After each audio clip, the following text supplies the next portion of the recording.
तो hello guys, back to the channel, welcome back to the channel.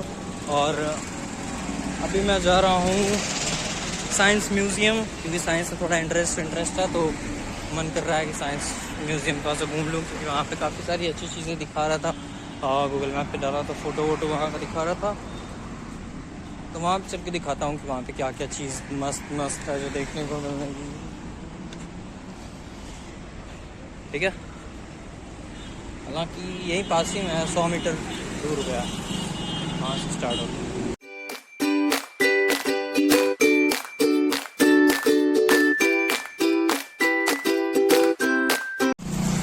हालांकि यहीं पे पीछे क्राफ्ट म्यूजियम भी, वाह ये तो कुछ अलग ही चीज़ है।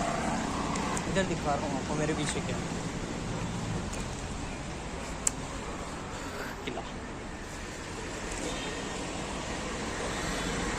यह दिल्ली का पुराना किला, नया किला और लाल किला और पुराना किला वगैरह, ये किला है। किला मतलब यहाँ भी पीछे है हस्तकला शिल्प केंद्र, यानी कि क्राफ्ट सेंटर है। तो क्राफ्ट बाद में देख लिया जाएगा, पहले देख लेते हैं साइंस। ये साइंस थोड़ी ज़्यादा इंटरेस्टिंग है, क्राफ्ट भी इंटरेस्टिंग है, इंटरेस्ट की बात है। ये गाइस मेरे पास में ये किला है, वो सब किताबों में पढ़ा था, आज पहली बार किला देख रहा हूँ। कितनी बड़ी बड़ी दीवारें होती हैं इसकी, किलों की, और देखने में भी सुंदर लगता है। मतलब फिर उसके बाद हम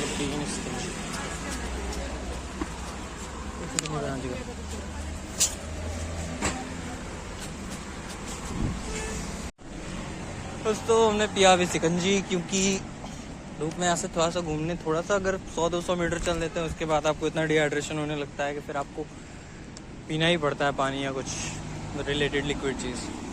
फिर यहाँ पे पास में पेड़ भी है, जिसे देख के यही याद आता है कि तड़कती धूप में बरगद की छाँव सी हो, तुम बिल्कुल मेरे गांव सी हो। तो ये छाया का महत्व कुछ ज़्यादा ही है यहाँ पे। अभी मैं फिर से बस यहीं पास में, ये जो आगे वाली बिल्डिंग दिख रही है, यहाँ पे साइंस सेंटर है, वहीं पे जा रहे हैं। और ये जो बड़ा सा आप गेट देख रहे हैं, ये है भारत मंडपम। ये काफ़ी बड़ा सा गेट है और यहाँ पे बिल्डिंग भी है। मंडपम में पता नहीं क्या होता है, अब मंडप में हम तो भाई पंडित आदमी यही जानेंगे कि मंडप में शादी वादी होता है, लेकिन यहाँ पे भारत मंडपम में ऐसा कई ठो गेट वेट बना हुआ है, कई ठो है भारत मंडपम। तो मंडप में क्या होता है क्या नहीं होता है तो बाद में पता चलेगा किसी से पूछने पे, क्योंकि मैं अभी इधर नया हूँ। तो मंडपम शादी पूर्व वगैरह। साइंस सेंटर पे ये है नेशनल साइंस सेंटर, राष्ट्रीय विज्ञान केंद्र। अंदर देखते हैं क्या है। तो दोस्तों ये है राष्ट्रीय विज्ञान केंद्र, नेशनल साइंस सेंटर की इसकी बिल्डिंग है। एंट्रेंस यहाँ से लिया मैंने, फिर यहाँ पे अंदर जाना है, ऐसी बिल्डिंग में देखना है क्या क्या। उसके लिए यहाँ पे टिकट लगता है, टिकट के लिए हम यहाँ पे लाइन में जाएंगे, पैसे लगाएंगे लाइन और टिकट लेंगे। 70 रुपये टिकट है इसका। भीतर घुसते हैं यहाँ पे, तो सबसे पहले हमको दिखती है ये अर्थ घूमते हुए गोल गोल जो दिखता है, बहुत ही ब्यूटीफुल है। इसमें Bharat, Pakistan, India, Nepal, south Africa, south America, north America, ये पूरा का पूरा पानी के ऊपर है, घूम रहा है। अभी हम क्या करेंगे, जाएंगे, खूबसूरत चीज़ है। तो गाइस यूपी का ये छोरा आ चुका है दिल्ली में आने के बाद ये घूम रहा है आपका नेशनल साइंस सिटी म्यूज़ियम। अब आ गया है इसको एक्सप्लोर करने के लिए, पूरा का पूरा एक्सप्लोर करके आपको दिखाएगा कि क्या है क्या है नहीं है। यहाँ पे देखने में तो काफ़ी इंटरेस्टिंग सा लग रहा है, इंटरेस्टिंग मतलब ज़बरदस्त शानदार, ज़बरदस्त जिंदाबाद। लोग भी हैं यहाँ पे, लेकिन क्या फ़र्क पड़ता है, अपने को जो करना है वो करना है। यहाँ पे 2 सिक्योरिटी गार्ड्स बैठी हुई हैं। ये सरदार जी की जय हो। यहाँ पे कुछ वीडियोस वगैरह चल रहे हैं, जिसे हम बाद में देख सकते हैं। अगर अपने से मन में हो तो आप पढ़ाई के थ्रू देख सकते हैं। यहाँ पे विभाजन की बीच का जो है, यहाँ पे विभाजन हुआ था, तो कैसे विभाजन हुआ था इसको भी अभी दिखाएंगे आपको डिटेल में। यहाँ पे पीछे स्क्रीन चल रहा है, स्क्रीन में वर्ल्ड कप वगैरह का चल रहा है कि कैसे है कैसे नहीं है। फिर यहाँ पे भारत का नक्शा यहाँ बना हुआ है, और फिर यहाँ पे कुछ इंटरेस्टिंग क्वेश्चंस हैं, प्रश्नोत्तरी के हैं। उसके बाद घूम लेते हैं इनको। यह सरदार पटेल जी के साथ मैं फ़ोटो खिंचा रहा हूँ, यहाँ पे बैठा हूँ और ये कुछ कह रहे हैं मेरे से, लेकिन सुना ही नहीं दे रहा है। ऊपर लिखा है एक तस्वीर लें, तो मैं एक तस्वीर ले लेता हूँ यहाँ पे उनकी आज्ञा का पालन करते हुए। ये रही मेरी एक, थोड़ा सा पीछे से लाइट आ रहा है, लाइट फिक्स नहीं की है।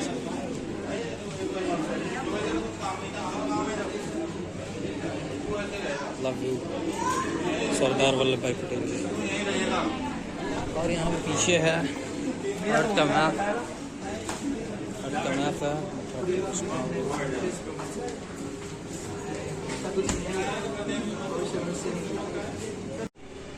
यहाँ पे क्वेश्चन, इंटरेक्टिव क्वेश्चनिंग है, क्विज है, जो वहाँ पे क्वेश्चन पूछा गया है कि ये किस चीज़ से रिलेटेड है। और यहाँ पे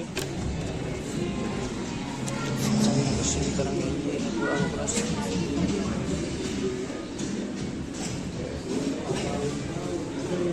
ड्रामा।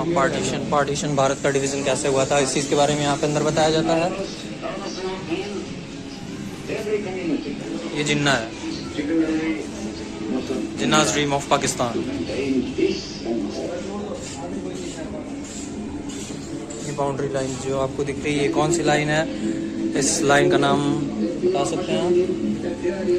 ये रेड लाइन जो है, ये लाइन ऑफ डिवीज़न है जो डिवाइड करती है इंडिया को पाकिस्तान से। इस लाइन का नाम आप कमेंट बॉक्स में बता सकते हैं, नहीं बताएंगे तो भी बता दे रहा हूँ, रेड क्लिफ लाइन है।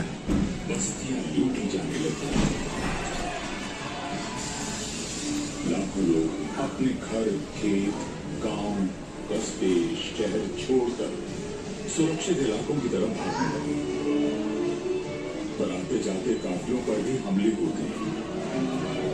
कभी कभी तो लाशों से पटी आती, औरतों की आबरू उन्हें खुद भी लूटा जाने लगा, छोटे छोटे बच्चों को भी नहीं बख्शा गया। बताया जा रहा है यहाँ पे कि कितना दर्दनाक था जब डिवीज़न हुआ था। और अक्सर ऐसा होता है कि जब भी डिवीज़न होता है, दो लोगों के बीच में लड़ाई झगड़ा होता है, तो कितना बेकार लगता है। जब बंटवारा होता है दो भाइयों के बीच में, चाहे वो इंडिया पाकिस्तान का हो या किसी दो भाइयों में ही होता हो, तो फिर बहुत बुरा लगता है कि जो इतने समय तक साथ रहे, साथ खेले, साथ पढ़े, साथ बढ़े, सारा सब कुछ साथ रहने के बाद फिर एक दिन ऐसा आता है कि सब लोग अलग अलग हो जाते हैं। वो बहुत दुख भरी कहानी होती है। उसी कहानी को यहाँ पे एक्सप्लेन कर रहे हैं। पता नहीं आपको ऑडियो सुनाई दे, मैं यहाँ खड़ा हूँ, मुझे फील हो रहा है कितना मतलब बुरा लगता है। मतलब ठीक है, ये जो बंटवारा सिस्टम हुआ था, आज भी सुन के भी बुरा लगता है। अभी यहाँ पे जो चीज़ें बता रहे हैं, समझा रहे हैं, उसको सुन के और थोड़ा सा ऐसा लग रहा है।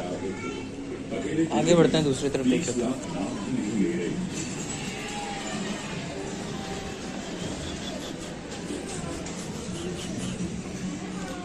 ये बैठे हैं यहाँ पे, एक सेकंड के लिए लगा कि मुझे ये रियल में है श्री वल्लभ भाई पटेल जी, सरदार जी हमारे यहाँ।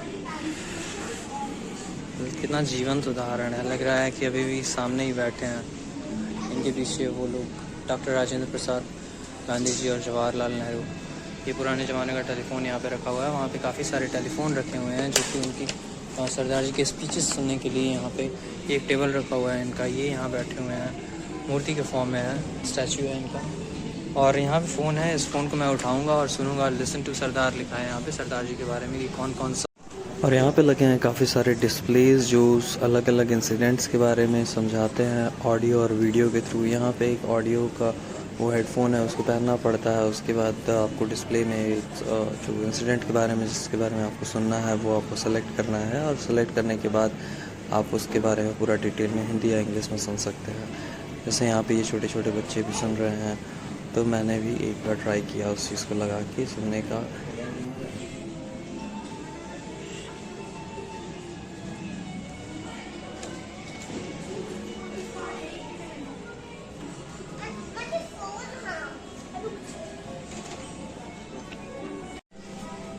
आज शुरू होता है यहाँ से। यहाँ पे आज़ाद सरदार वल्लभ भाई पटेल जी बैठे हैं, फिर उसके बारे में यहाँ पर सारा इतिहास वगैरह है।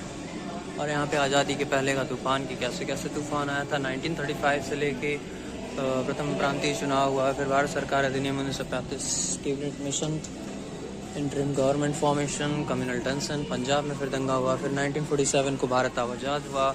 इसके बाद ये सब चीज़ 3 जून को वायसराय ने घोषणा कर दी कि ये सब चीज़ें यहाँ पे दी हुई हैं, सारी की सारी डिटेल्स। बुनियाद 15 अगस्त 1947 को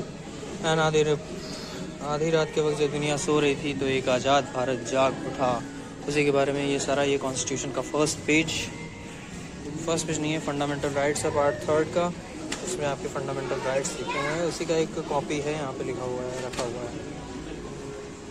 और उसके बाद uniting India by Sardar Patel ने जितना भी यहाँ पे मतलब मेनली यहाँ पे फोकस होके सरदार पटेल के ऊपर रखा गया है यहाँ का थीम, ठीक है। तो ये सारी चीज़ें हैं। और एक अनोखी उपलब्धि क्या है, अनोखा उद्गम, भारत, इटली और जर्मनी अनपैरेलल अचीवमेंट टच करता है। ये देखने में कैसे एकदम रियल लग रहे हैं, जैसे लग रहा है अभी मैं इधर कुछ कर रहा हूँ, फिर तब तक इधर देख रहा हूँ, लग रहा है कोई सच में बैठा है। तो यहाँ पे देखने में एकदम रियल से लग रहे हैं, जैसा लग रहा है कि मतलब पास ही में बैठे हैं वल्लभ भाई पटेल जी।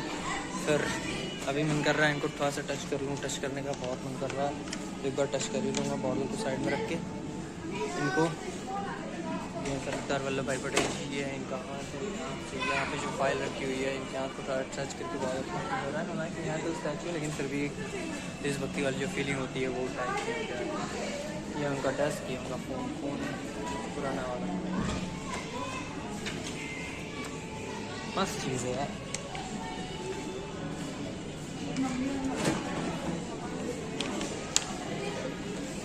यहाँ पे सरदार पटेल स्पीच जो है वो लिखा हुआ है, सरदार पटेल की यहाँ पे स्पीच है, स्पीच को सुन लेते हैं। यहाँ फ़ोन है, फ़ोन लगाएंगे। हेलो,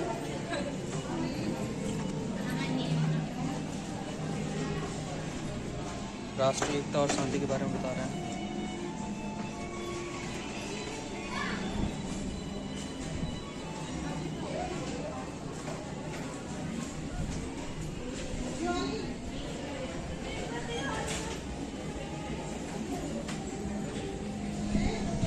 तो गाइस बहुत ही ज़बरदस्त नेशनल म्यूज़ियम है, यहाँ पे आप आके देख सकते हैं नेशनल। ये तो सरदार जी को बार बार देख के मैं थोड़ा सा डर जा रहा हूँ कि कौन सा पर्सन है जो मेरे पीछे ही बैठा है, क्योंकि थोड़ा सा व्लॉग बनाने में थोड़ा सा वैसे टाइप का लगता है। किसी के सामने ऐसे अकेले रहते हैं तो बना लेते हैं लोग, या फिर लोग दूर रहते हैं तो बना लेते हैं, बोल लेते हैं, लेकिन अचानक से कोई पास में खड़ा रहेगा तो यही सब चीज़ है। बहुत मतलब एक नंबर का मास्टर पीस है। मैं उधर गया था जू में थोड़ा सा मेरे को लगा कि उधर टाइम मतलब इतना अच्छे से नहीं, लेकिन यहाँ पे आके जो आप टाइम का यूज़ कर सकते हैं, इतना मस्त चीज़ क्या होता है। अगर आप आ रहे हैं दिल्ली, आप दिल्ली में रहते हैं तो इस जगह पे जरूर जाएं। कौन थे सरदार जी के बारे में लिखा है, सरदार वल्लभ भाई पटेल जी के बारे में।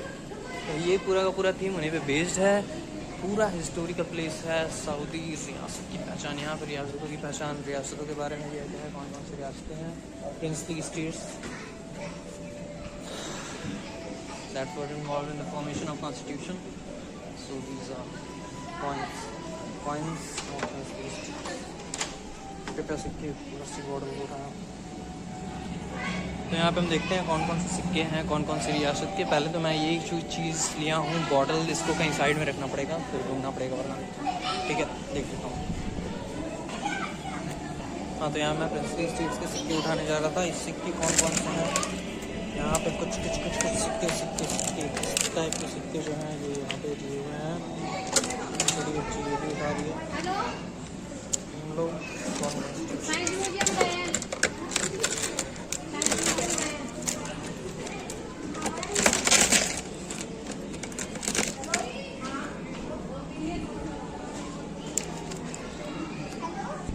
इसमें लिखा है कि 1858 ब्रिटिश हुकूमत द्वारा ईस्ट इंडिया कंपनी से भारत के प्रशासन के अपने हाथ में लेने 100 से ज़्यादा रियासतें मुगल सम्राट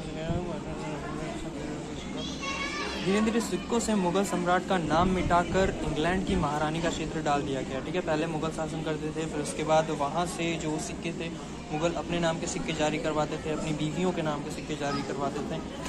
फिर उनके नाम के सिक्के हटाकर इंग्लैंड की महारानी का क्षेत्र उन सिक्कों पर ढलवा दिया गया। फिर मेवाड़ जैसी रियासतों के सिक्के पर दोस्ती, लंदन जैसे सब मेवाड़ की भी रियासतें थी तो वहाँ भी जो सिक्के जारी होते थे उस पर भी लंदन दोस्ती जैसे शब्द उस पर लिखे आया था, वो सब चीज़ दिया है सिक्कों के। यहाँ कौन कौन से सिक्के हैं देखिएगा, सभी टाइप के प्रिंसली स्टेट्स वगैरह के सिक्के हैं। एक बैक कैमरे यहाँ पे दिया है सिग्नेचर ऑफ प्रिंसली स्टेट, कौन कौन सी रियासतों की पहचान थी। मयूरभंज, त्रिपुरा, सरायकेला, बस्तर, छुई, खदान, जासपुर, कलाहांडी, कांकेर, बगनपल्ली, बीकानेर, भरतपुर, बांसवाड़ा, अलवर, संदूर, मतलब ये सारा का सारा रियासतों का पहचान है कि कोचीन के राजा कौन थे, सिंबल क्या था, डाक टिकट कैसा था, वो सब चीज़ें यहाँ पे है। नया स्वतंत्र भारत हमारा ऐसे है, पहले जिन्ना के सपने का, जिन्ना देखिए जिन्ना क्या सोच रहा था कि यहाँ पे पाकिस्तान भी उसका हो, फिर जम्मू कश्मीर उसका हो, पंजाब पूरा उसका हो, जोधपुर पूरा उसका हो, भोपाल उसका हो और हैदराबाद पूरा उसका हो और असम। ये जिन्ना का सपना था कि इतना इंडिया का पूरा कब्जा कर लिया जाए, मतलब इतनी गंदा वाला मेंटालिटी जिसको बोलते हैं, ठीक है। ये क्या बोले, गाली वाली था नहीं, ठीक है मान लीजिए जाने से। छिन्न भिन्न भारत, फिर इंडिया को डिवाइड, जब स्टेट्स से जब डिवाइड हुआ था तब वो ऐसा कुछ दिखता था, यहाँ पे दिल्ली और टेरिटरी, यूपी वगैरह, बिहार वगैरह, झारखंड, वेस्ट बंगाल। फिर उसके बाद ये हमारा नया स्वतंत्र भारत है। इसमें नीचे लिखा है कि हिंदुस्तान समूह देना चाहते थे, ठीक है। प्रिंसली स्टेट्स अलग चाहते थे, भारत ऐसे बने, जिन्ना चाहते थे भारत ऐसे बने, लेकिन फिर भारत बनता बाद में ऐसे है जो हम अभी आज देखते हैं। ब्रिटिश साम्राज्य का भारत कैसा था? ब्रिटिश साम्राज्य में ऐसा भारत था जो पीला वाला है वो प्रिंसली स्टेट्स हैं, वहाँ पे राजे रजवाड़े राज करते थे, और ये जो लाल वाला है वो ब्रिटिश इंडिया प्रोविंसेस है। ब्रिटिश इंडिया प्रोविंसेस का मतलब कि ब्रिटिश का यहाँ पे कब्जा था पूरा, बिहार बंगाल होते हुए यूपी वगैरह, दिल्ली वगैरह, ये सारी चीज़ें। और उसके बाद जो सेंट्रल प्रोविंसेस थी वो भी कब्जा करके यहाँ पे मद्रास प्रेसिडेंसी, बॉम्बे प्रेसिडेंसी, ये सारा का सारा कब्जा करके। मुगल साम्राज्य में ये देखिए पूरा का पूरा नीला मुगल साम्राज्य की तरफ पे ड्यूरिंग औरंगजेब जो लास्ट सक्सेसफुल एम्परर था मुगल औरंगजेब, उसने पूरा इतना कब्जा करके उसके अंडर में ये पूरा एरिया आता था, ठीक है। इब्राहिम लोदी को हराकर बाबर ने हिंदुस्तान में, वो सब चीज़ें हैं यहाँ पे। मौर्यन एम्पायर, चंद्रगुप्त मौर्य, देखिए ये मुगल एम्पायर जो था वो इतने में था, लेकिन जो मौर्यन एम्पायर था वो इससे भी ज़्यादा बड़ा, यहाँ तक पूरा गंधार तक कब्जा किया हुआ था। ग्रीसो बैक्टीरियंस के जो इलाके में भी घुस के चंद्रगुप्त मौर्य ने अपने साम्राज्य का विस्तार किया था। इधर नीचे चोलास हैं, ताम्रपाणीस हैं, उज्जैन, फिर ये सब पूरा का पूरा मौर्यन एम्पायर। मौर्य भी अपने आप में बहुत अच्छे। मौर्य किसके थे? यहाँ पे विष्णुगुप्त चाणक्य, कौटिल्य ने चंद्रगुप्त मौर्य को राजा बनाया, उस सब चीज़ों के बारे में लिखा है। मेरा तो मन कर रहा है मैं यहीं के दिन भर रुक जाऊँ, रात का ट्रेन का टिकट है छोड़ दूँ तो इधर ही करूँ। ये सारी की सारी तस्वीरें हैं, पुरानी तस्वीरें जो हमारे स्वतंत्रता सेनानियों से रिलेटेड है। और थोड़ा सा घूम लेते हैं। फिर यहाँ सब ये सब एक देश अनेक देश का कॉन्सेप्ट है। यहाँ पे फिर बैठने के लिए लॉन्च रूम है, यहाँ पे चलाया जाता है टीवी में हॉल है, हॉल में सब चीज़ें चलती हैं। यहाँ पे एग्जिट किट है लेकिन एग्जिट करना नहीं है अभी। फिर यहाँ पे बैठने का सिटिंग एरिया है, लॉन्च है, बैठ के अपना बातचीत कर सकते हैं। फिर सम्मेलन कक्ष है, यहाँ पे सम्मेलन कॉन्फ्रेंस रूम, ठीक है। ये फर्स्ट फ्लोर का सारा सिस्टम था। अब हम जाते हैं सेकंड फ्लोर पे। मन कर रहा है इनका पैर छू लूँ, अभी पैर इनका नीचे है, वहाँ पे नीचे इनका पैर है, पैर छूने का मन कर रहा है। नीचे पैर छू लिया मैंने उनका। अभी मैं जा रहा हूँ ऊपर की तरफ छत पे, दिखाता हूँ कितना इंटरेस्टिंग चीज़ है। यहाँ पे स्ट्रिंगलेस पियानो है, जो बच्ची पियानो बजा रही है वो बिना स्ट्रिंग के काम करता है, जैसे आप देख सकते हैं।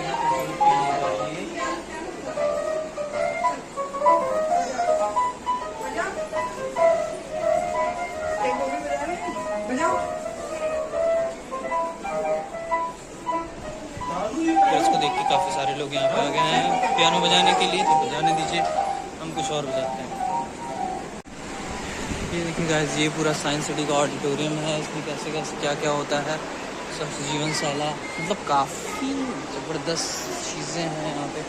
ये फ्लोटिंग क्या है? पेपर घोस्ट विभ्रम, पेपर्स घोस्ट इल्यूजन। ये एक इल्यूजन है जिसमें लग रहा है कि कुछ घोस्ट टाइप का होता है। इसमें होता क्या है कि जब एक ऐसा स्ट्रक्चर रहता है जिसमें स्क्रीन रहता है, स्क्रीन के ऊपर एक वर्चुअल इमेज दिखता है आपको, जब ये 45 डिग्री के एंगल पे ऐसे बना हुआ होता है, तो सामने से जो भी पर्सन देखता है उसको 45 डिग्री एंगल से यहाँ पे रिफ्लेक्ट होके उसके अंदर का एक वर्चुअल इमेज बनाता है। मतलब स्क्रीन पे यहाँ पे जैसे आपका कोई वीडियो चल रहा है, ठीक है, जैसे मान लीजिए ये हमने एक फ़ोन रख दिया यहाँ पे, अपना फ़ोन पे मैंने कोई वीडियो चलाया है, ठीक है, तो वो फ़ोन वीडियो पे मैंने ऐसे ऊपर की तरफ मुँह करके रखा है, फिर उसके ऊपर एक ऐसा स्ट्रक्चर बना के रख दिया है। ये ग्लास का जो पैनल है, स्ट्रक्चर है, तो वो जो 45 डिग्री के एंगल पे रहता है, तो अगर सामने से व्यूअर दिखता है तो वो जो लेटी हुई तस्वीरें हैं, लेटा हुआ जो वीडियो चल रहा है फ़ोन में, वो आपको उठा हुआ दिखेगा यहाँ पे वर्चुअल इमेज पे।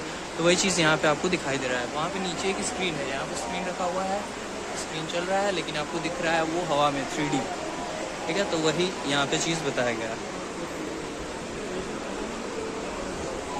अभी यहाँ पे बुक है, बुक स्टॉल्स लगी हुई हैं, यहाँ से आप बुक्स उठा सकते हैं। This is the Amrit of life. That is our blue planet. There are a lot of taps given there. टोटियाँ लगी हुई हैं जिससे पानी यहाँ पे कलेक्ट हो रहा है और ये सारा का सारा पानी जा रहा है। मतलब हमको मिला के मतलब यही है इसका कि हमको पानी सेव करना चाहिए। सब जगह से पानी निकल रहा है।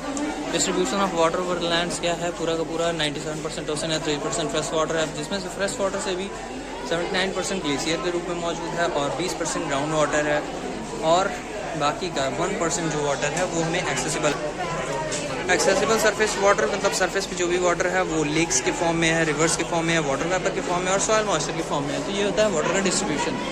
यहाँ पे क्या लिखा, water everywhere but just drop to drink. हमारे आसपास बहुत सारा पानी है लेकिन पीने के लिए बहुत थोड़ा सा पानी है, क्योंकि 97% तो ओशन है। ओशन का पानी आप पी नहीं सकते, ओशन का पानी इतना सलाइन होता है, आप पी नहीं सकते। फ्रेश वाटर में भी होता है तो आइस कैप्स है, ग्लेशियर से, तो आप ग्लेशियर तो पिघलाने जाएंगे नहीं कि अंटार्कटिका जा रहे हैं ग्लेशियर पिघलाने, ग्रीनलैंड का जा रहे हैं पिघलाने।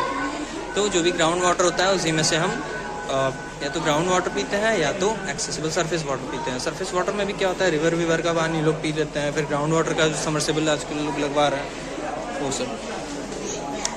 यहाँ पे जो वाटर दी हुई है इसमें तरह तरह की दिया गया है। इसमें अर्थ का वाटर है, फ्रेश वाटर है, आइस कैप्स है और डिस्ट्रीब्यूशन।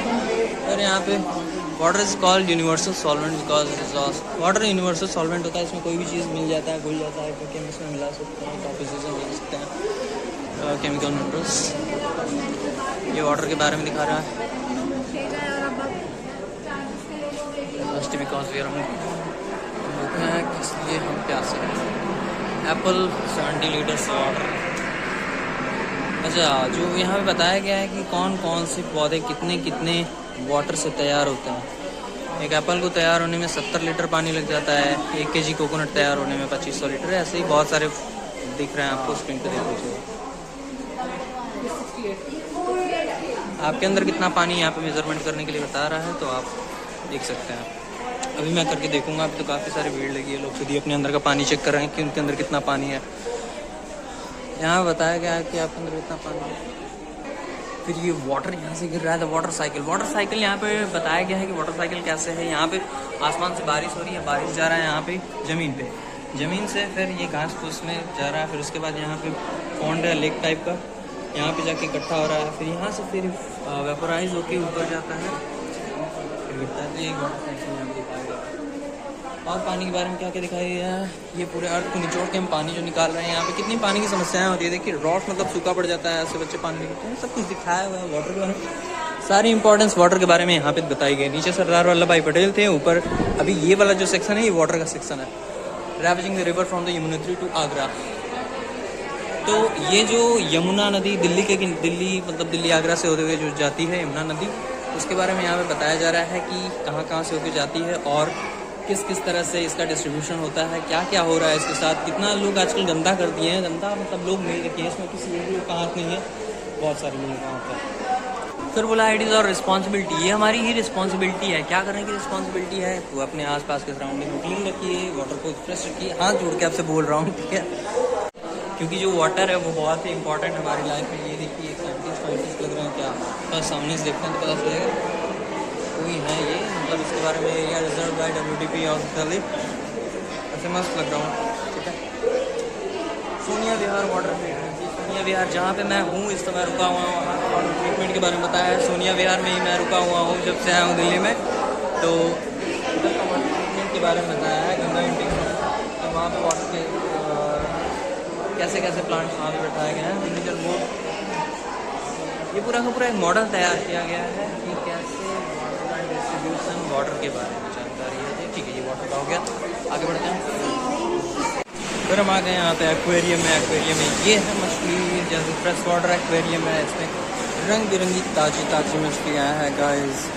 अभी मेरे कुछ दोस्त होंगे जिनको मछलियों को देखते हैं पानी आ गया होगा, तो इसमें मछलियों को पहचान के बताइए कौन कौन सी कवई है, कौन गिरई है, मतलब ऐसे ये सब समुद्री फिशेज हैं, पता नहीं क्या कलरफुल जो कुछ भी है। लेकिन कितनी प्यारी सी है, छोटी सी, मन कर रहा है किस कर लूँ, खा नहीं जाऊँ। डिजिटल जल जीव साला। और यहाँ पे एक जो ये वाइट वाली मछली है, ये कुछ कहना चाहता हूँ, ये अपने गिल से सांस ली। ये बड़ी सी मछली है, आई लव यू बोल रही है 25 बार। ये सिस्टम आपको दिख रहा है कौन सा सिस्टम है? तो ये मैं जा रहा हूँ लिफ्ट के ऊपर, मेरे पीछे चल रही है लिफ्ट, और लिफ्ट पे मैं चढ़ूँगा, देखूँगा क्या है यहाँ पे। बहुत छोटा है तो लिफ्ट पे सावधानी से पैर रखें। और यहाँ पे ऊपर पूरा का पूरा माया जाल है, बॉल गिरते हुए जा रहे हैं, इधर से उधर, इधर से उधर। और अगर हम नीचे भी देखेंगे तो कुछ ऐसा दिखता है नीचे का नज़ारा। अभी हम आ रहे हैं ऊपर, और ऊपर का एंट्रेंस ये है।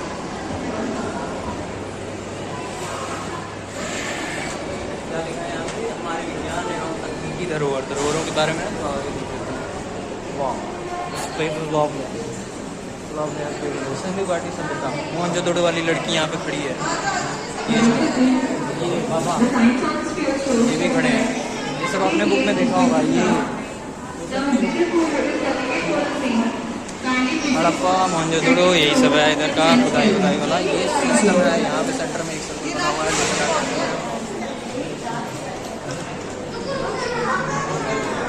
ये क्या है अगर कोई बता देगा तो जान जाऊँगा कि वो पैसा रुपया कभी का छुआ है। Nobel prizes in 1930 C.V. Raman for Raman effect और नोबेल प्राइज। ठीक है, आगे देखते हैं। ये राम यंत्र है और ये है मिश्रा यंत्र, संप्रंत यंत्र। पीछे कैमरा दिखाता हूँ। टेक्नोलॉजी ऑफ हड़प्पा की टेक्नोलॉजी यहाँ पे देख लेते हैं। हड़प्पा में क्या क्या है। ये हड़प्पा के लोग देखने में ऐसे होते थे। और ये जो है पर्सन वो बड़ा वाला, और ये जो पर्सन है ये मिट्टी की बर्तन बना रहे हैं, वो वहाँ पे खड़ी हैं लेडीज़ लोग। Scenes from the Indus valley recognition. ऐसे लोग रहते थे हड़प्पा में। 6 पैक कॉलोनी, कुत्ता भी वहाँ पाया गया था, मुर्गियाँ वगैरह। ये सारे ब्रेसलेट्स वगैरह हैं जो लोग पहनते थे, स्टाइलिश थे।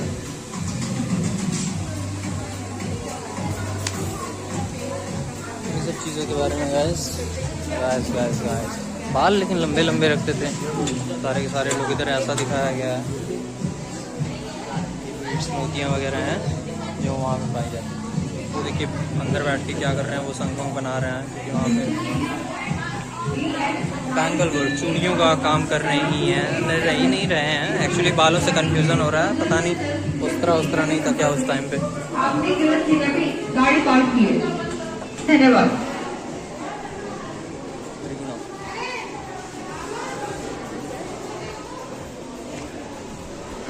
तन्मात्रा एंड पंचभूत 5 भूतों से मिलकर शरीर बना हुआ है। आग, वायु, तेजस, अप और क्षितिज, जल, थल, वायु, गगन, समीर, ये 5 चीज़ों से मिलकर बना हुआ है। एटम्स 2500 साल पहले एटम्स कैसे थे कैसे नहीं थे वो सब चीज़ें। Gravity, elasticity, velocity. यहाँ पे वर्ड न्यूमेरिक्स, तो वर्ड न्यूमेरिक्स में बताया है। 0 का मतलब होता है शून्य, 1 मतलब सोम, 2 हमारे पास नेत्र होते हैं, 3 गुण होते हैं, 4 वेद हैं, 5 इंद्रियां हैं, 6 ऋतुएँ होती हैं और 7 स्वर होते हैं, 8 वसु होते हैं। वसु यानी कि विष्णु, गजानन, आस्तीन, एलिफेंट्स जो होती हैं, और ग्रह 9 ग्रह होते हैं। उन सब के बारे में यहाँ बताया है। बिग नंबर्स के बारे में, डेसिमल प्लेस वैल्यू सब के बारे में बताऊंगा, काफ़ी ज़्यादा डिटेल हो जाएगा। तो एक बार देख लें गोल्डन रूल ऑफ 3। 3 के गोल्डन रूल क्या क्या होते हैं। ये बच्चा कुछ कर रहे हैं यहाँ पर, square root and cube root निकालना है। ठीक है, स्क्वायर रूट और वैदिक मेथड से स्क्वायर रूट और क्यूब रूट कैसे निकालते हैं इस चीज़ के बारे में यहाँ पर दिया हुआ है। एरिया ऑफ सर्कल भी निकालने के लिए वैदिक मेथड्स दिए हुए हैं। तो जो मैथ्स सब पढ़ते हैं लिखते हैं वो काफ़ी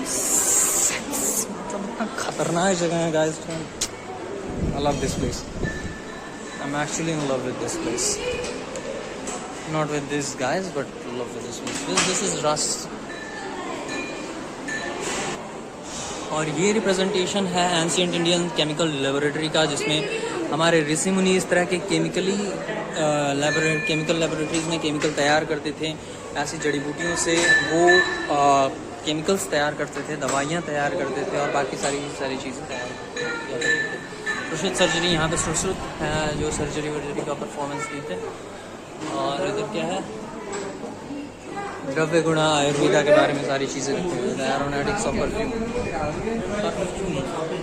परफ्यूम बनाने का यहाँ पे सिस्टम बताया गया है, कैसे कैसे परफ्यूम बनाया जाता था। यहाँ पे लिखा हुआ भी है कि निष्कासन पद्धति उसकी कैसी रहती थी। ठीक है, तो परफ्यूम बनाने के पिछले ज़माने में लोग परफ्यूम कैसे बनाते थे, ऐसे फूलों को ऐसे रस निचोड़ के उसका फिर इसमें डाल देते थे, पॉटरी में डालने के बाद फिर उसको गर्म करते थे। गर्म करने के बाद फिर उसमें से जो एरोमा निकलता था यानी भाप निकलता था उसको स्टोर करते थे और स्टोर करके परफ्यूम बनाते थे। ये सारे के सारे औजार हैं जो यूज़ किए जाते थे सुश्रुत द्वारा चिकित्सा के लिए। इनके बारे में बताया जाता है कि एक मरीज़ जो था वो घायल, ये काफ़ी वैसे देखने में रियल लग रहे हैं तो कभी कभी लग रहा है कोई बैठा है उधर। तो इनके बारे में ये एक कहानी है, मैंने पढ़ा था कि ये मतलब एक सैनिक था जो घायल होकर इनके पास आया था, उसकी मतलब नाक वाक कुछ कट गई थी, घायल हो गया था बहुत बुरी तरह से। तो उनको इन्होंने किसी दूसरी जगह का मांस से उनके पे लगाया था दूसरी जगह पे। तो ये लोग सर्जरी वर्जरी करते थे बहुत अच्छे से, डॉक्टर्स थे उस जमाने के एंशिएंट डॉक्टर्स, वो भी हाईली प्रोफाइल्ड। ये क्या चीज़ है?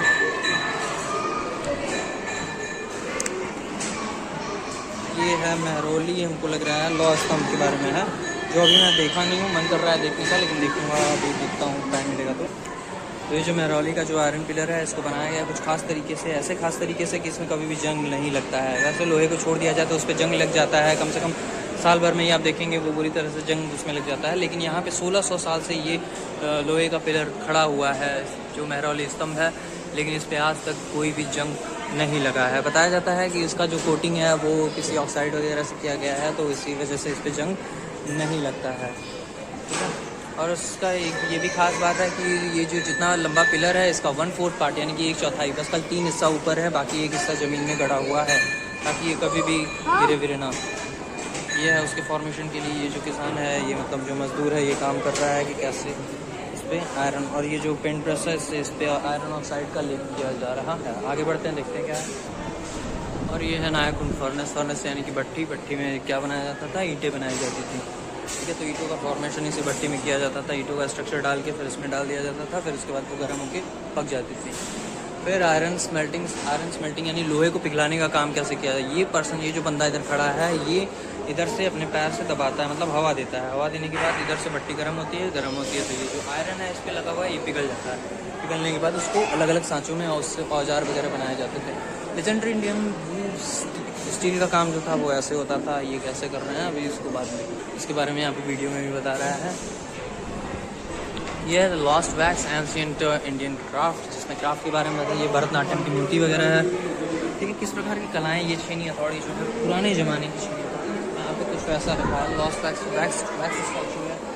उसके बाद यहाँ पे जिंक स्मेल्टिंग, जिंक को किस तरह से पिघला के उससे अलग अलग स्ट्रक्चर्स बनाए जाते थे। तो आयरन स्मेल्टिंग, यहाँ पे जो गोईठा वेठा लिखा रखा है गोरी, तो ये है। तो आयरन देखा, स्टील देखा, जिंक देखा, एंशिएंट ग्लास टेक्नोलॉजी, ग्लास को स्मेल्ट करने के लिए कौन सी ये भट्टियाँ होती थी, फिर इसमें ये टॉन्स को यूज़ किए जाते थे। ठीक है, और ये इन सब चीज़ों से उससे अलग अलग चीज़ें, ये सारे के सारे स्ट्रक्चर्स बनाए जाते थे। इन सब चीज़ों के बारे में दिखाया। ये पॉटरी है।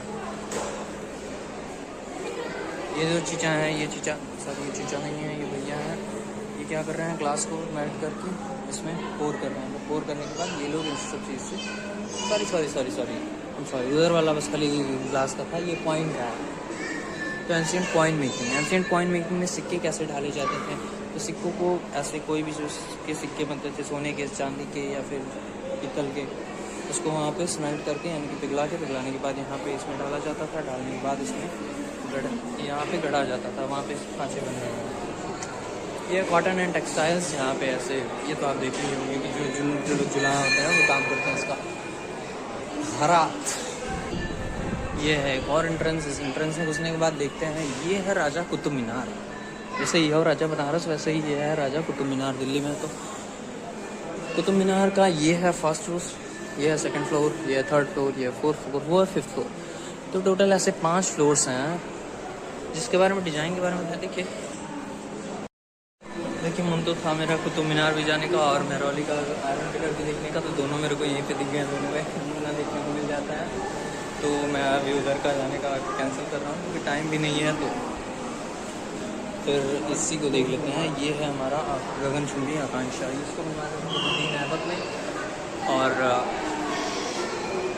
ये है तो यहाँ से गोला बारूद निकलता है, different kind of things. Horse भी कैनन, ये सब तोप्स के प्रकार हैं, पीछे से भी देखते हैं। और ये है स्तूप, सांची का ये जो है, ये एंट्रेंस गेट है। ये जो आपको 4 से दिख रहे हैं, ये सोका से रिलेटेड है। ये सांची स्तूप है जो आपकी कहाँ पे स्थित है आपको पता है? तो ये हो गया सांची का स्तूप, ये हो गया सोका पिलर। यहाँ पे कुछ मंदिर का निर्माण कराया गया है।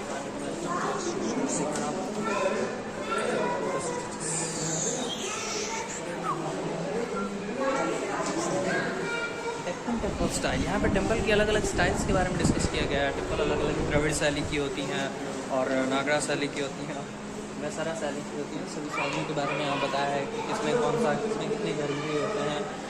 तो यहाँ पे जो गर्भगृह उसका दिख रहा है, एक मेन गर्भगृह होता है और एक मंडपम होता है, फिर चक्कर लगाने के लिए होता है। तो वो सारी स्टाइल्स यहाँ पे दी गई हैं।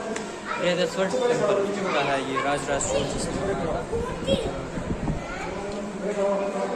आर्किटेक्चर दिल्ली सल्तनत का जो आर्किटेक्चर है ये है वो तुगलक डायनास्टी का भैया।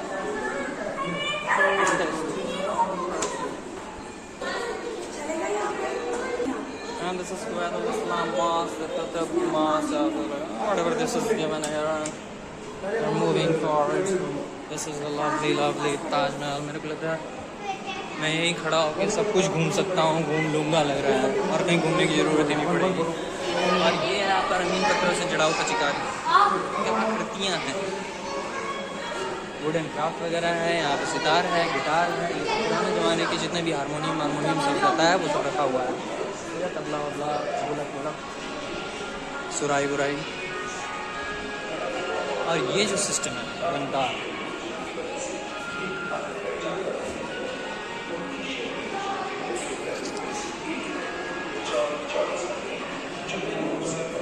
माय गॉड, अभी मिरेकल ऑफ ह्यूमन बायोलॉजी भी, अभी ह्यूमन की बायोलॉजी भी पढ़ाई जाएगी यहाँ पे कि यहाँ कैसे बायोलॉजी में हम सेल्स, टिश्यूज और हार्ट, लंग्स, आँख, नाक, गुर्दा, फेफड़ा सबके बारे में है यहाँ पे।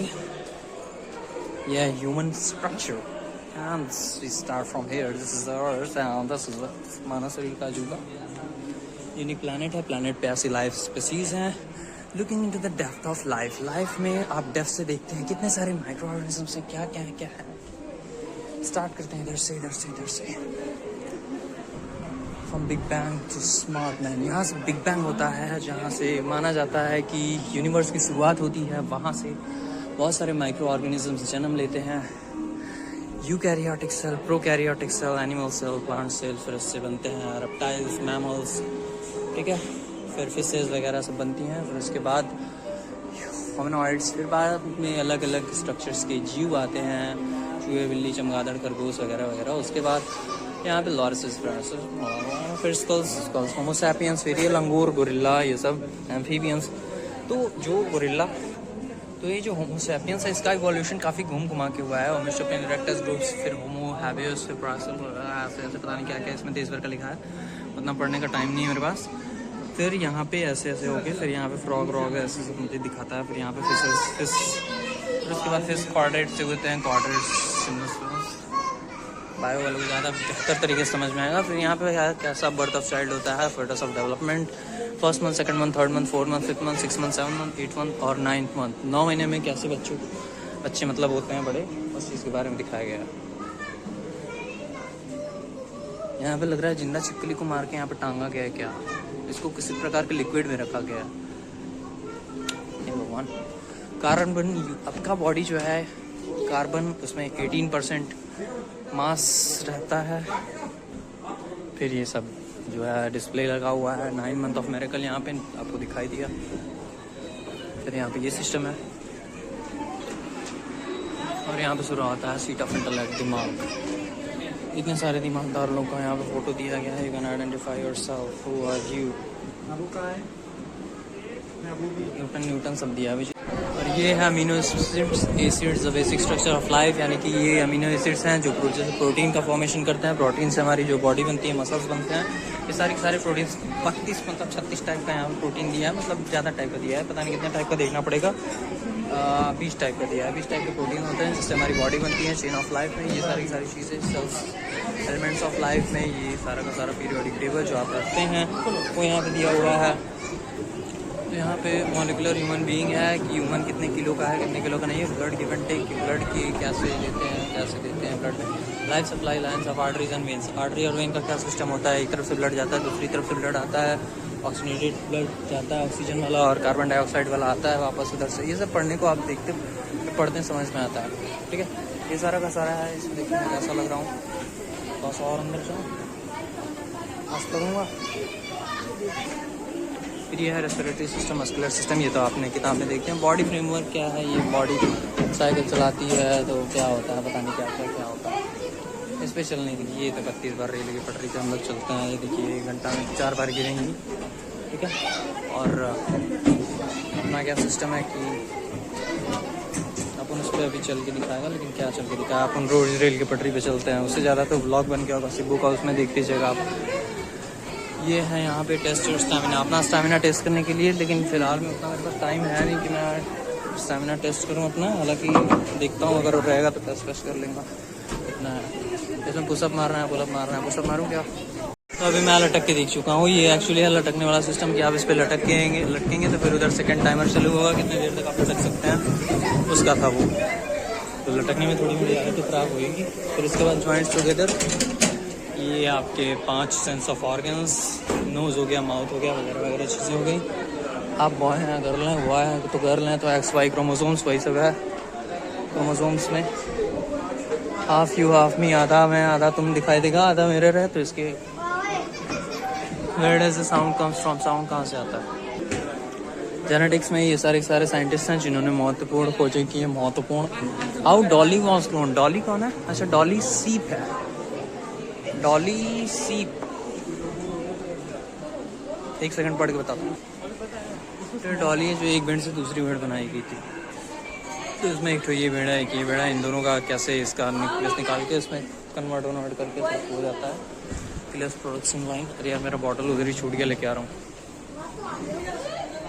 इधर औषधि वनस्पति विज्ञान है। इसमें देश भर का कौन सा सदाबहार, तेजपत्ता, तिलचट्टा वगैरह सब इधर ही रखा हुआ है। ये लोग भी इधर ही लगे हुए हैं लाइन पे चलने के लिए, रेल की पटरी पे चल रहे हैं। शीशा लेकिन ज़बरदस्त लगा है इधर। ये दिल है, दिल्ली का दिल है मेरा। उधर कुछ नॉकआउट करने के लिए यहाँ काफ़ी टाइप के गेम्स दिए हैं। नॉकआउट मतलब अगर आप बॉक्सर के सामने खड़े रहेंगे फिर बॉक्सर आपको नॉकआउट करेगा रेडी से। काफ़ी सारे हेलुसिनेशन वाली चीज़ें हैं, उसको देख लेते हैं।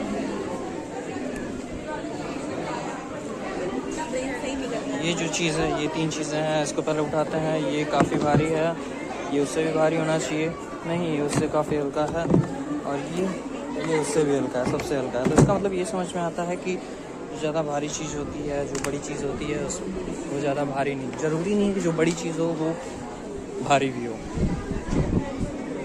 वजन देख लेते हैं यहाँ पे अपना इसमें।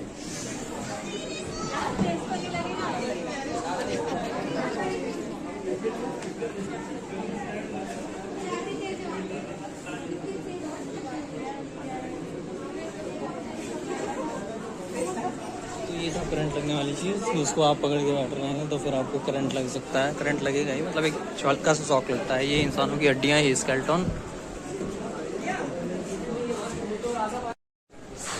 लगता है। आज अपन का टाइम इधर ही बीतेगा क्योंकि ये है ही 3-4 फ्लोर का है, इतना टाइम काफ़ी कुछ देखने को, इतनी इंटरेस्टिंग जगह है कि आप देखते ये चीज़ा हैं, चीज़ा स्केलेटन है। नेचर फाइट बैक, नेचर वापस लड़ाई करती है, ठीक है। तो ये बहुत इंपॉर्टेंट चीज़ है, नेचर फाइट बैक। यहाँ पे नीचे लिखा है, मतलब इसका ये है कि आप नेचर के ऊपर जो कुछ भी करते हैं उसका वो रिवर्स इम्पैक्ट आपको देखने को मिलता है। और आप जब जो अभी इतना पॉल्यूशन फैला रहे हैं तो वो सब चीज़ें आपको बाद में देखने को मिलेंगी। उसका जो बैड इम्पैक्ट है वो नेचर अर्थक्वेक के थ्रू, और अभी ये कोरोना वायरस का एग्जांपल दिया है कि ह्यूमन ने इतना एक्सप्लॉइट कर दिया था चीज़ों को कि प्रकृति खुद उसके लिए एक एंटीटोड तैयार कर देती है, तो ह्यूमन का भी एंटीटोड तैयार कर देगी। ये देखिए साइंटिस्ट हैं, दोनों साइंटिस्ट हैं, डीएनए को काट पीट रहे हैं, पता नहीं क्या क्या करते हैं। Physics and legal studies quiz corner है, यहाँ पे आप क्विज भी खेल सकते हैं। तो मैं तो काफ़ी पुराने जीवन में हूँ। प्री हिस्टोरिक तो अभी हम लोग प्री हिस्टोरिक देख चुके हैं ना शायद, एक बार और देखे थे। इधर से ही है तो नहीं, इधर से नहीं आते।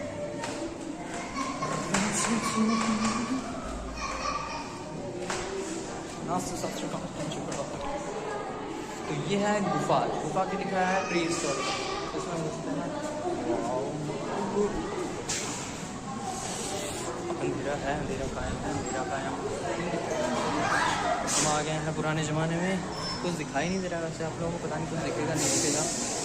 पुराने ज़माने में ऐसे ही अंधेरा रहता था, एकदम अंधेरा, क्योंकि लाइट तो थी नहीं, इलेक्ट्रिसिटी का आविष्कार हुआ नहीं था, टेस्ला भाई साहब उस समय कुछ किए नहीं थे, तो ऐसे ही अंधेरा रहता था मस्त। ये देखिए डायनासोर वगैरह का थोड़ा मोटा प्रेजेंटेशन लगा के रखा है कि हाँ ऐसे आपके आसपास डायनासोर घूमते थे। फिर ये इसी का ऐसा सिस्टम होता था।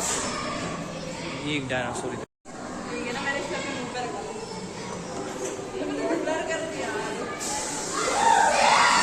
स्कॉर्पियन, बच्चे यहाँ पे डर जा रहे हैं, काफ़ी अंधेरा है गाइस। ये डायनासोर अपना मुंडी हिला के डरा रहा है। थोड़ा सा हवा खा लेता हूँ डायनासोर की। पेड़ पौधे प्री हिस्टोरिक पीरियड। ये क्या है? ये डायमेट्रोजन है, डायनासोर का एक प्रकार है। ये बड़ा वाला डायनासोर जो आप देख रहे हैं, ये भाई साहब, ये पाइन ट्रीज है, पाइनएप्पल की ट्रीज। ये भी एक सोरस है, पता नहीं कौन सा सोरस है, ड्रैगन फ्लाई। ये करीब करीब ये सब हिल डुल रहे हैं, थोड़ा डर भी लग ले। ऐसे मतलब अचानक से ऐसी चीज़ें अंधेरे में हो जाए तो आदमी थोड़ा सा शॉक हो जाता है कि अल्लाह सुन रहे हैं। यही है बाबू, उधर में जाओ, डायनासोर है, सारे छोटे बच्चे हैं डायनासोर। ये क्या है? ये ब्राचियोसोरस जो इधर मुंडी उंडी ला रहा है, ठीक है। ये मोटे मोटे प्री हिस्टोरिक पीरियड, यानी बहुत साल पहले, यानी कि बहुत आदि सालों से पूर्व जो था वो कैसा सिस्टम था, वो सब चीज़ है। इतने सारे डायनासोर यहाँ पे हैं कि क्या ही बताऊँ मैं। ये थोड़ा सा फोकस कर लेता हूँ, फिर जूम कर लेता हूँ। कैमरामैन जल्दी फोकस। ये देखिए मुंडी ला रहा है, डरा रहा है। ये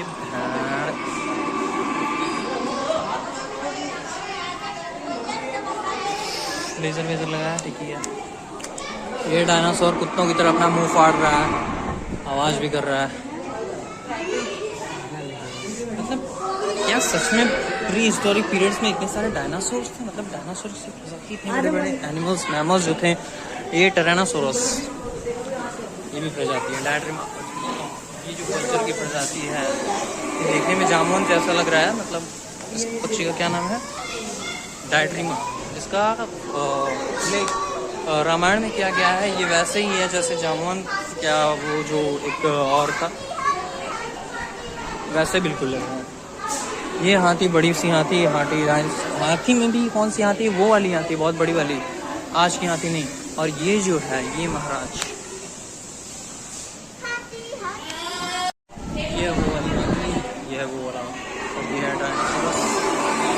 डायनासोर्स के बाद हम चलते हैं यहाँ पे। ये चूरा जैसा लग रहा है, ये भालू है, आदिमानव।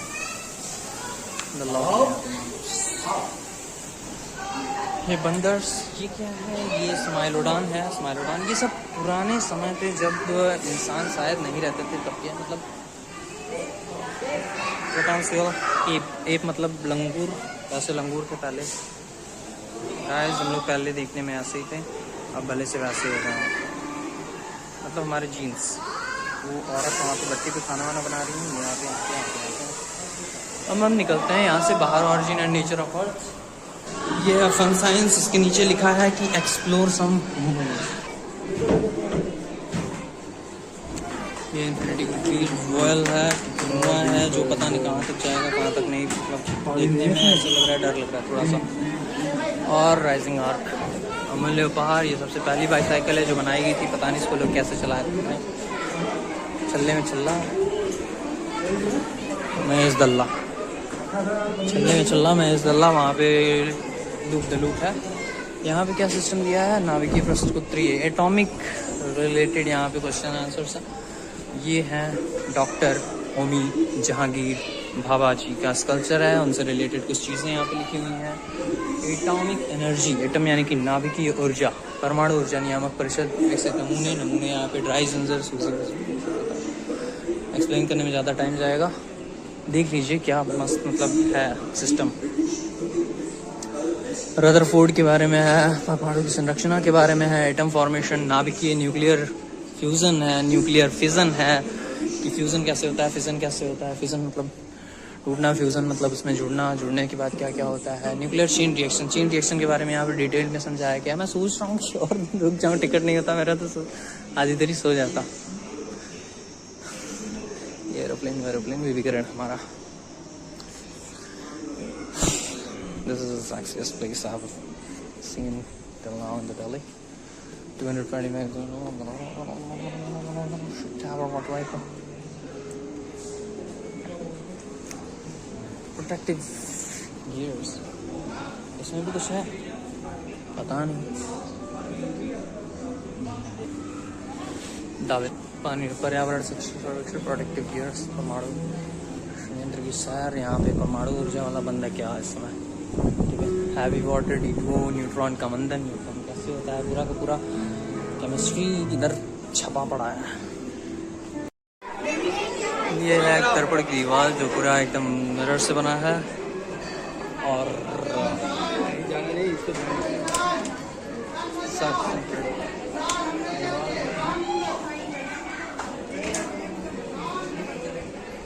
और यहीं पे वीडियो ख़त्म करता हूँ क्योंकि ख़त्म हो गया है। मिरर ही मिरर है, इसमें सिर्फ मैं ही मैं हूँ। The box.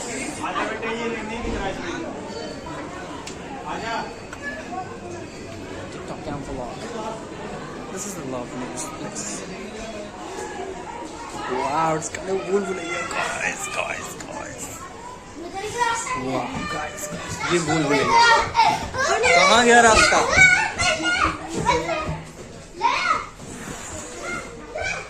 ये भूल-भुलैया है। अभी मैं चारों तरफ है मैं देख रहा हूँ, ठीक है। एक्सप्लोर करने के बाद कुछ अभी फिर कहाँ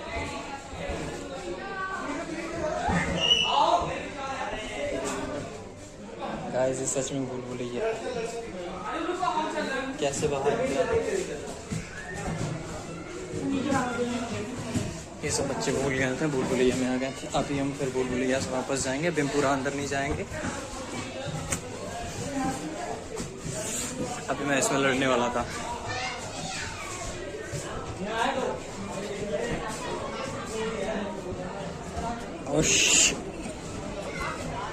ये सच में थोड़ा भूल-भुलैया दिमाग को घुमा देने वाला था।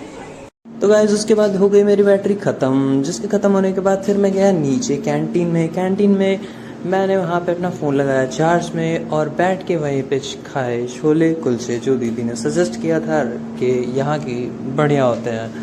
फिर उसके बाद मैंने पिया वहाँ पे ठंडा और फिर मैंने पानी लिया, फिर बैटरी चार्ज होने तक थोड़ा सा इंतज़ार किया और फिर चल दिया इंडिया गेट की तरफ। सो गाइस अब मैं एंटर हो चुका हूँ वॉर मेमोरियल के अंदर। ये है हमारा नेशनल वॉर मेमोरियल जो दिखने में कुछ ऐसा है। अभी दिखा रहा हूँ आपको बैक कमरे से। यहाँ पे ये जो फाउंटेन बना हुआ है, यहाँ से एंट्री है। फिर इसके बाद ये बढ़ते हैं हम वॉर मेमोरियल की तरफ। वो नीचे की तरफ है, ये एक बड़ा सा खंबा जो दिख रहा है। हालांकि एरिया काफ़ी बड़ा है, बहुत ज़्यादा बड़ा है। यहाँ पे गार्ड्स, फोर्सेस, आर्म फोर्सेस के बहुत सारे सिपाही वगैरह लोग हैं। तो गाइस ये है वॉर मेमोरियल हमारा, वॉर मेमोरियल का स्मारक जहाँ का वो है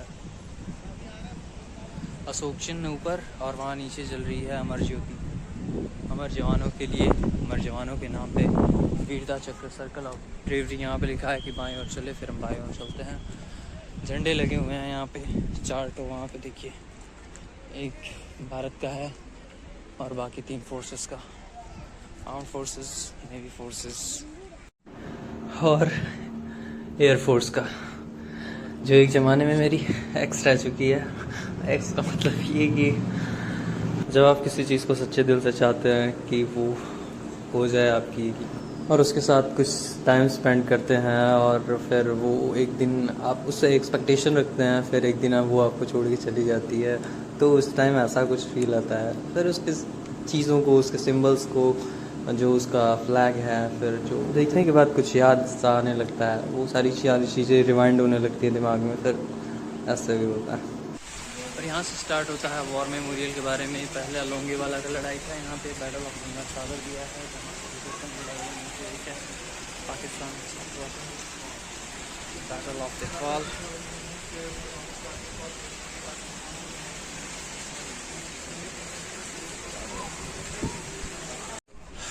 तो गाइस ये हमारे पीछे वॉर मेमोरियल, और यहाँ पे पीछे जो है ये सारा का सारा लिखा हुआ है नाम सारे उन शहीदों का जो शहीद हुए हैं भारत पाकिस्तान युद्ध में। यहाँ पे और भी कई सारे युद्धों में जो शहीद हुए हैं उनका नाम यहाँ पे सारा का सारा लिखा हुआ है।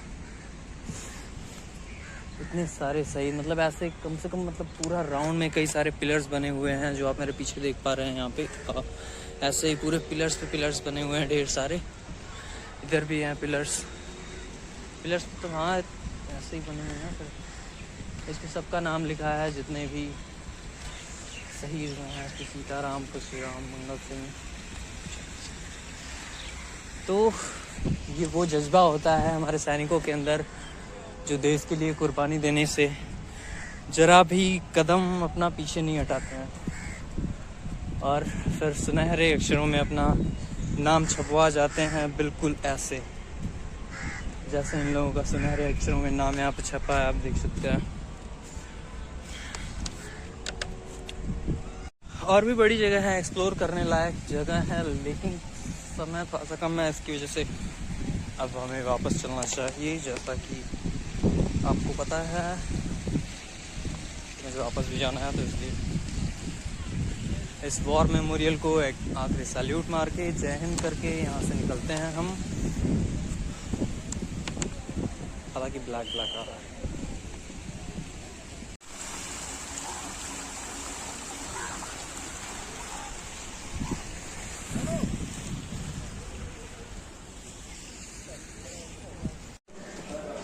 तो गाइस अभी मैं था, ये वॉर मेमोरियल है। वॉर मेमोरियल का इंटरनल है, सिस्टम स्मृति स्थल है यहाँ पे। और यहाँ पे मैंने अभी इसका शॉप था, शॉप में से अभी मैंने एक वॉलेट और एक स्टिकर लिया है यहाँ पे नेशनल वॉर मेमोरियल का, जो है हमारा ये है हमारा स्टिकर, नेशनल वॉर मेमोरियल।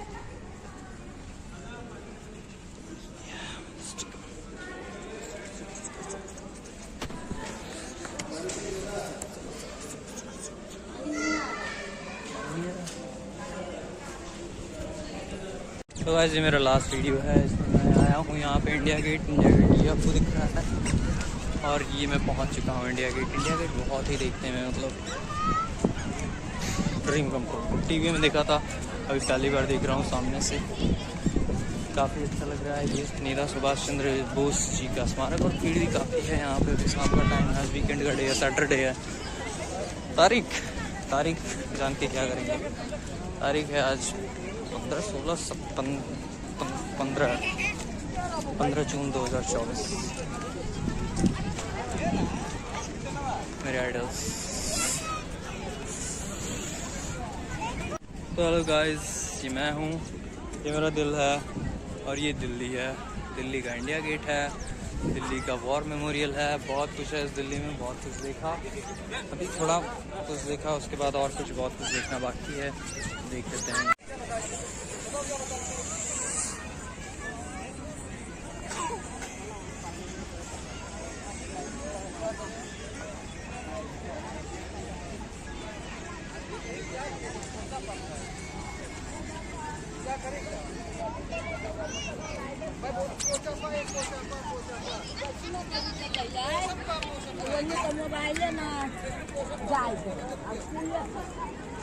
तो जय हिंद दोस्तों, यहीं पे वीडियो मैं ख़त्म करता हूँ क्योंकि बैटरी भी अब ख़त्म हो गया, मुझे वापस जाना है और मुझे रास्ता वास्ता उतना पता है नहीं तो।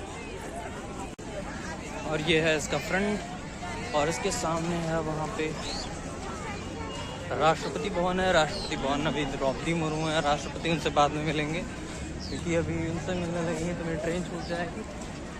और तो दोस्तों जो ये इंडिया गेट है, ये इंडिया गेट किस वजह से, किस पर्पज़ से बना है, इसका यहाँ पे इंडिया के नीचे ऊपर लिखा हुआ है कि to the dead of the Indian armies who fell and are honoured in France and Flanders, Mesopotamia and Persia, East Africa, मतलब जहाँ कहीं भी ये इंडियन सोल्जर्स गए हैं, वॉर लड़े हैं, उन सभी शहीदों के याद में ये शहीद स्मारक बनवाया गया है जो इंडिया गेट के नाम से प्रसिद्ध है।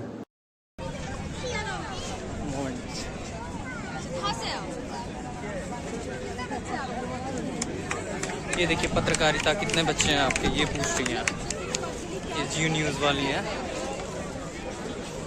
और मैं ब्लॉग।